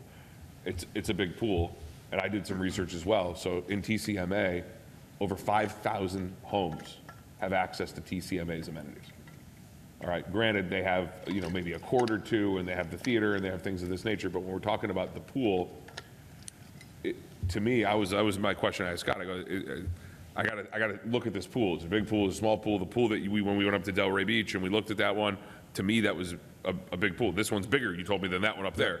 So I think the amenity package is great. I think the space that you have in that community is great. I think when you look at the amenity package based on the amount of homes that are gonna have access to it, is fully appropriate. So I'm hugely supportive of this. I think you guys had a couple of different reiterations, and I want to commend you. I think, to me, I'm extraordinarily supportive of this. I think it's great. My troubled portion isn't from you. My troubled portion is from what we're going to do on the civic node, the parking garage, and the city green. Because the truth is this: if we, as a commission, if we don't do that A+, this neighborhood is not going to be A+. I couldn't agree with you more. So it's for a future discussion, but if you look at the aerial of where the rec space is, where we're abutting it to a parking garage, to me, I don't think we can skimp on some of that stuff. And again, I understand that there's cost benefit, and sure, the city probably, I'm more inclined to say we need to step up to some of this stuff to make this the marquee that I think we're delivering. So it pains me, not pains me, but I look at it like this, the whole swath. This abuts the city green. This abuts the parking garage. This abuts the city node. So whatever we're doing there, this will feed right into it. And candidly, I said this at the end of my meeting. I think whoever's buying one of these 780 homes, specifically what we're approving tonight, this is the prime area of it. You are getting in the heart of what we're doing here. So I've been extraordinarily critical of you in other meetings. Yep. This is not a meeting I'm going to do it. I think you delivered a product on both 15A and 15B. Thank you so much. Thank you. Commissioner Brody. All right, two questions. You said around the fence, around the pool, it's going to have a fob access or a swipe card. What about the building? The building's going to have that same type? Yes. And it'll be restricted at certain hours? Yes. Okay. Yeah, that's going to have to be locked down. Obviously, if it closes at 10, everything locks down Yes. at 10, right? That's right. Yep. Okay. Is this going to be monitored by a camera system? Yeah, it will be. Okay, and so my next part of that is that it needs to be tied into PD. Sure, and that goes, we've had camera discussions at some of our other meetings, mostly about the mail kiosks, but I believe there's a comment in DRC that has us tie in for any of the cameras monitoring. I think in real time, because, we just had an issue where some vandals went and did some stuff, and they caught it real time. To me, that seems a better type of security, especially when we're talking about a pool. All right, and they're jumping fences, and we need to be able to monitor that. So it's important to me that we make sure that we impress upon everybody on this meeting tonight that has to be that's a deal killer for me if it's not tied into PD. All right, that's all I have. Vice Mayor Raley. I actually don't have any questions. I'm very happy with the whole concept. I think it's beautiful. I think it gives you a feel of urban living in a suburban area, a small town, right? That small town feeling, which we're still trying to maintain, but still urban. No, I'm very pleased with that. Thank you, Vice Mayor, but I do have an answer to your question. It was 739, was that? 769 capacity within that pool deck area. So it's a large number. Yeah. You know what? I do have a question, and this is just hypothetical if somebody wanted, and I think I mentioned this once before, but I could see someone that's pretty far away from this pool area saying, well, gee, I want to use my golf cart to get there. Can you allow golf carts in this complex? So I think I do recall the conversation. I can't remember in what context. We did have it once before, and I'm not sure. And what I recall from the discussion is, so long as a golf cart is street legal, then I think you're allowed to have it on a street. But it's got to have, there's certain things that make a golf cart street legal. Okay, so I don't know what those are. within Main Street, it will be county roadways. Will it be? Is there any area that's Main Street private streets? There are some private roads, but there are not a lot. It's a lot of the roads are either going to be city or potentially CBD or association roads, but not enough that would allow you to fully integrate through. So it would have to be street worthy. Yeah. Okay, great. Thanks. Commissioner Wasserman. Thank you, Mayor. Just so is there a sauna, jacuzzi, or steam room in the amenity package? I don't believe there are in the clubhouse. So there's no hot tub in the. Cold plunge? I didn't ask for a cold plunge, Commissioner. Yeah. You coming to no? He wants to join. At the moment, no. So there is no sauna or steam room. There's also no hot tub. I can't remember who, it might have been Vice Mayor Raley. We had the conversation. It's not that there's not room for it. We just told you, obviously, we have a large pool deck, but hot tubs, certainly in a lot of the 13th floor communities, become a significant maintenance and liability issue, and so have been shying away from incorporating them into amenity packages. While you have this slide up, I respect, the comparison. It's not apples to apples here. Right. I mean, at the township, many of the subdivisions have their own pool, and you did mention that. Absolutely. And for example, we live in the township. I go to our pool in the neighborhood. I'm not going to drive, right, additional 5 minutes from my dwelling all the way through to get to the township pool. Some people do, and sometimes we will. I think I got a text message from my wife tonight saying we have to go to the township pool now because she just saw a picture. But it's a little different in Main Street, right? There are no subdivision pools. Sure, absolutely. Okay. There are no long potential drives there. Let's say 4 or 5, people are going to walk from all the way. I think Block 4 is the one on Lyons. Block 1 is the townhomes on Lyons. Block 4 is the apartments on Block 1's the one. I was right. Sheila, we had a meeting today. You corrected me. It was Block 1. Sorry, I didn't mean to call you out. Block 1 is the one on Lyons. That's a far hike and that's their pool, right? Yes, correct. Okay, and we have 27 parking spaces, which we talked about in our meeting. There's 27 parking spaces in the lot with some parallel, right?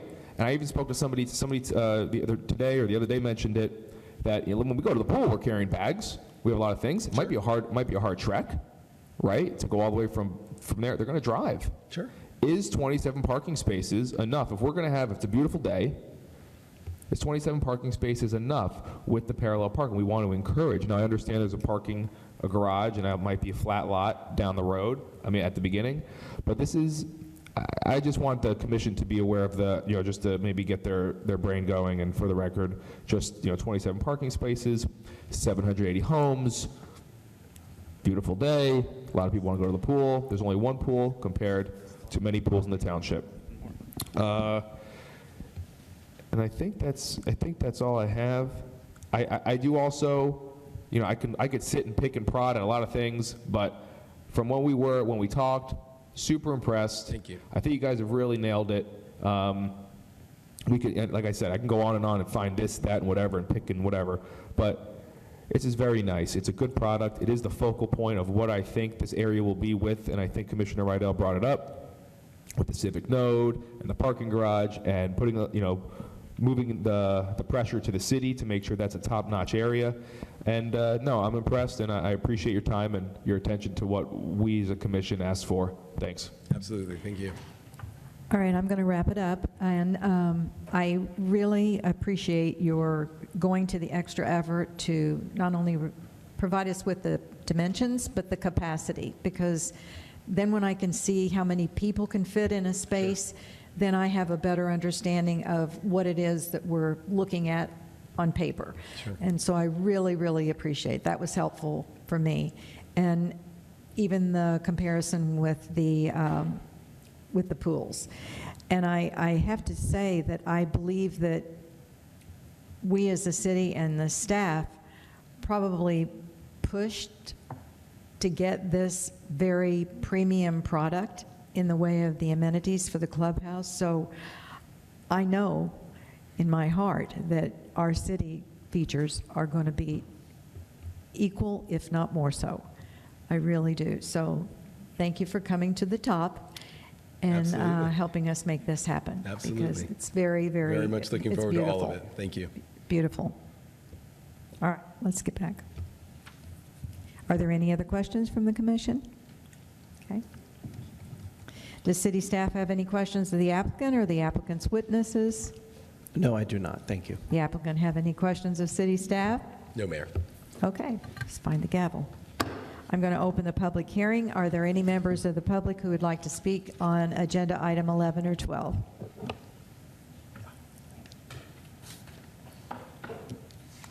Okay. Seeing none, the public hearing is now closed. And do we have closing remarks?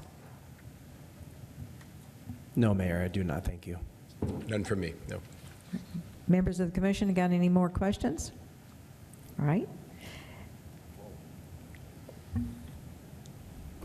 Now for comments and deliberation by the commission on item 11, the Main Street at Coconut Creek Block 15A site plan application.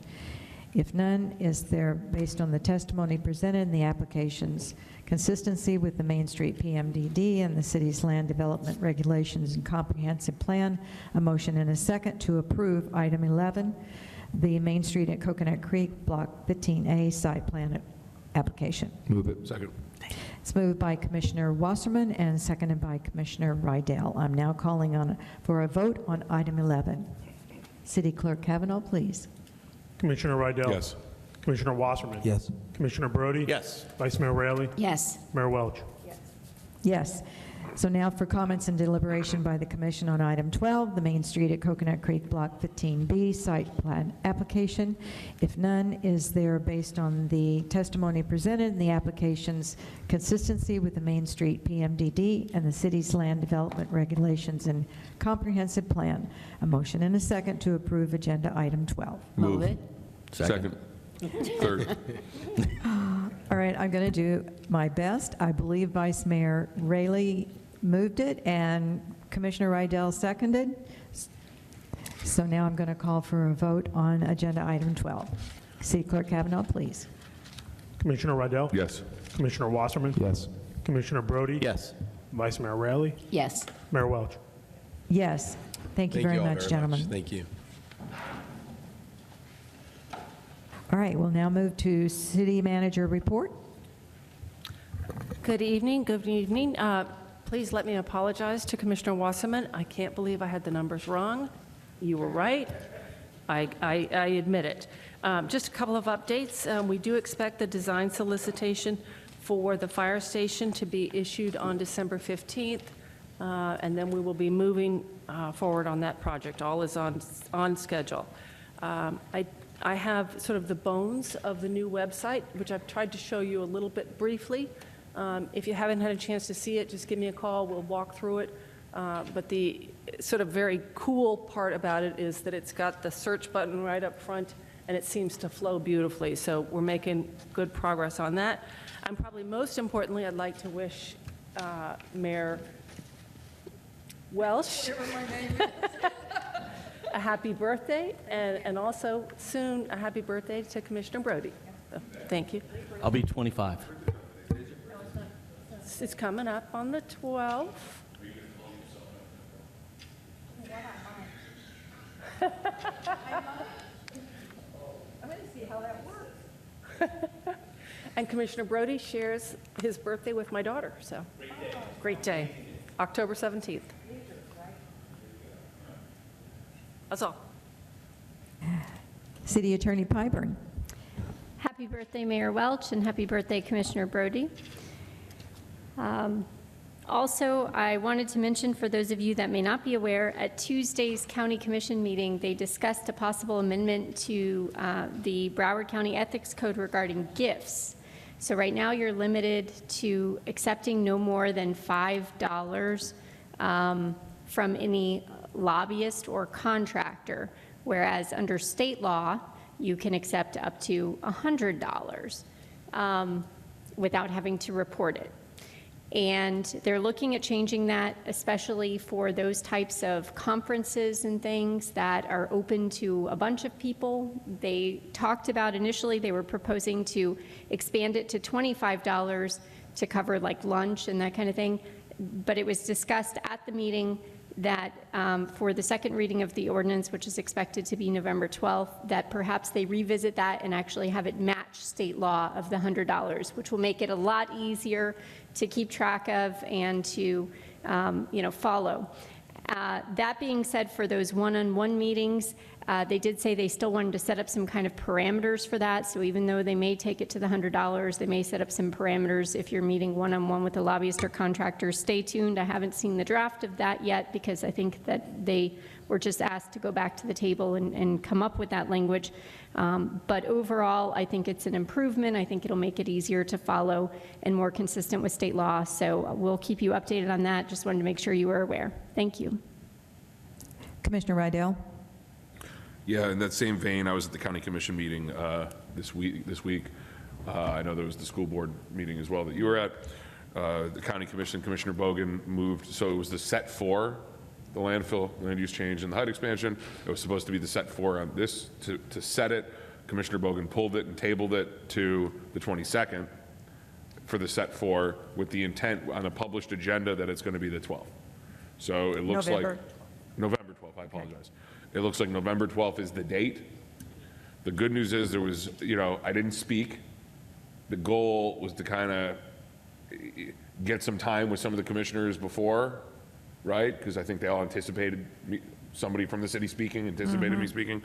And I think we'll find out more at the next solid waste meeting, but there seems to be at least momentum to say, why are you guys moving forward with this one, Yeah. So it's trending, I say, in the right way. I think Mike has reported back to Sheila on some of the comments and where we're kind of going. Finally.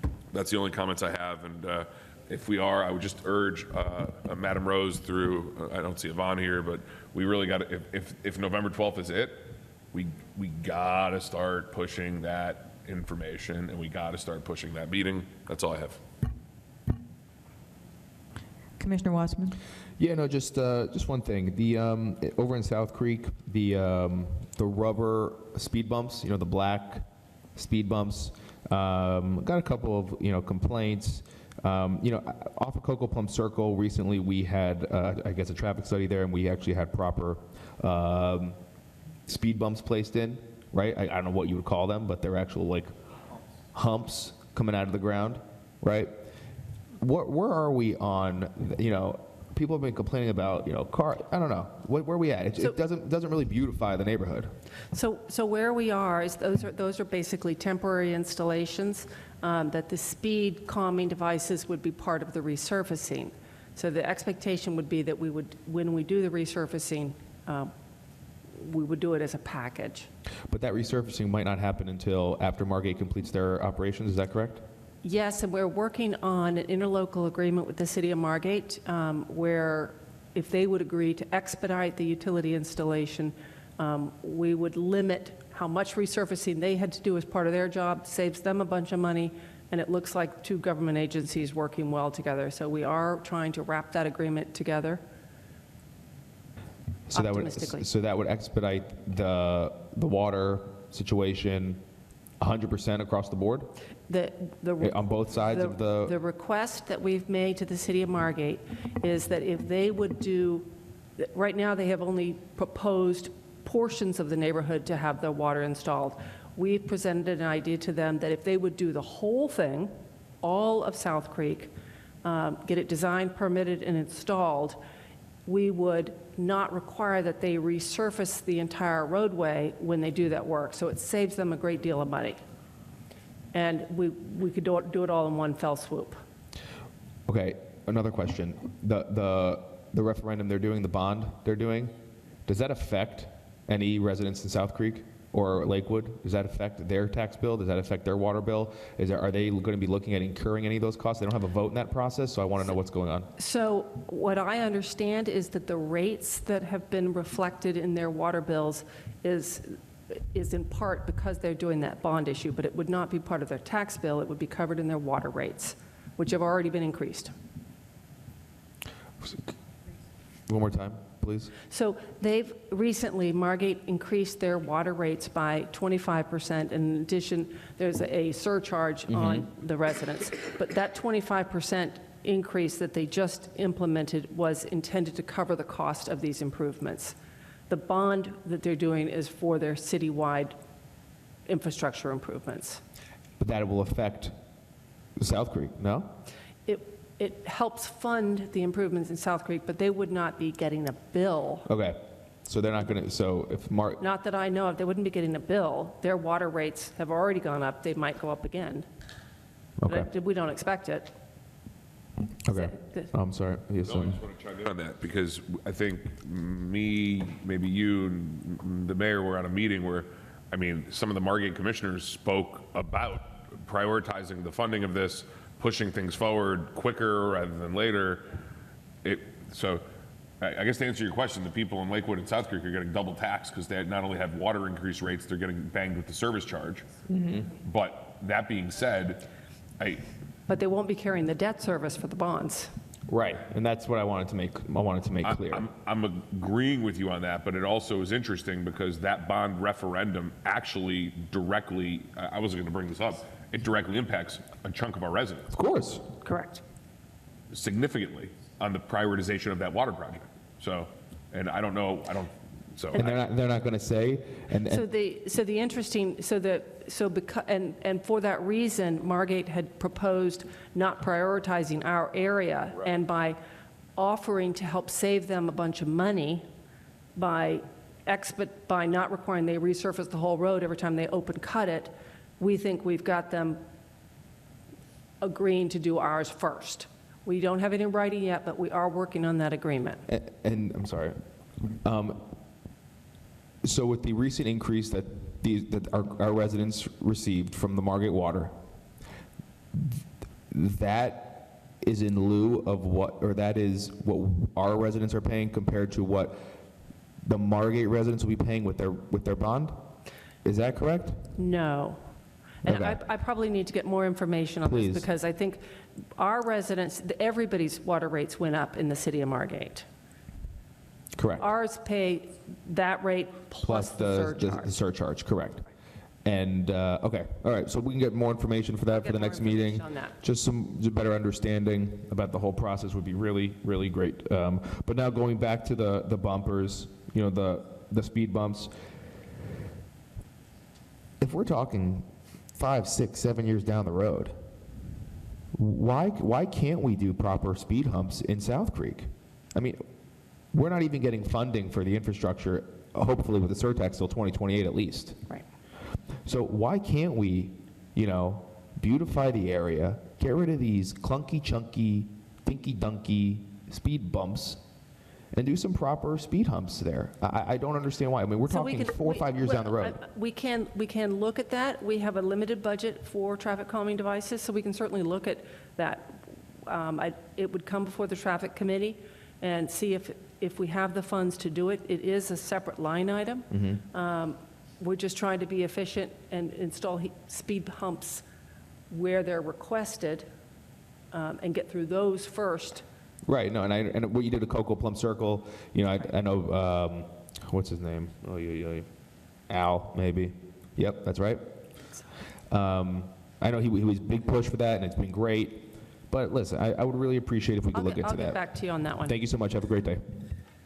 Commissioner Brody.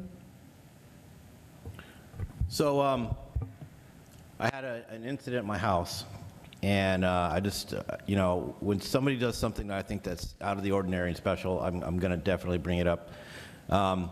Back after Wilma, I had one of the tree in my front yard collapsed, and when it did, it pulled up my sewer line. And city came out and fixed it, which I was very grateful, but they had to put a new clean out in. And so the clean out was down closer to the street, and then some knucklehead hit it with a lawnmower. And so there was an emergency because that sewer line was now open. And you don't want rodents or snakes or anything else popping up in the bathroom. So I immediately reached out to our city manager, who immediately reached out to utilities. And within about an hour and a half, had a guy in my yard throwing the camera down to make sure there's no other damage anywhere else. And he put the top on and spray painted it and was very cordial and polite and just absolutely amazing, which, it goes down to the people that we hire are absolutely amazing. Ironically, he didn't know who I was. So that was kind of cool, too, because I was actually dealing with them one-on-one without him even realizing who he was talking to, which was kind of cool. You kind of see how they just talk to regular people, and I'm like, this is kind of cool. This guy's a nice guy. And, it was kind of, my son laughed at me because he goes, Dad, put your ego away a little bit. And I'm like, well, it's kind of cool when you see them. This is how they speak to everybody. And so, a shout out to, and I didn't catch his name, but I'm sure Osama knows who it is, or Harry, or somebody, whoever was in charge of that guy, Osama. Just amazing interaction with him, and absolutely shows the staff and who we hire and the personalities and why it's such a great city to live in. And I'm going to be honest with you. This is my second comment. I drive up and down this street, and no matter what vehicle it is, as long as it says Coconut Creek on the side of it, I always get a wave, a little beep on the horn, no matter if it's PD, FD, utilities, Parks and Recs. I'm going to tell you, we have some of the greatest staff in our city, and it is amazing when you sit here and think about the amount of effort they get into wave and talk and being polite to everybody. It's a real credit to what this city is, and I hope we never lose this feel, because it is amazing to feel like you're part of something. And so the whole staff, all 518 people need a pat on the back, because it is amazing to watch and walk through the city and deal with everybody involved. So absolutely, I love Coconut Creek and I love our staff. So guys, thank you very much for making it a family atmosphere. Vice Mayor Rayleigh. Okay. I'm sorry. I'm so sorry. And a couple of things. Thank you. I want to know, have we ever done a comparison of our water bills to Margate, our residents' water to the water bills and the service fee, what Coconut Creek pays as to our Margate, that our residents in Coconut Creek but are attached to the Margate water? Yes. Have we ever done a comparison? Yes, we have. And in fact, except for the conservation rate, if you use less than 3,000 gallons, our Yes. rates are actually higher than the city of Margate. Okay. And the surcharge that the people in South Creek pay, a little bit higher. Okay, thank you. I I also want to say happy birthday, Sandy, Mayor Welsh, Commissioner Brody, happy, healthy birthdays. We had an incident yesterday in Winmore, and I really have to give the utmost respect and gratitude to our first responders.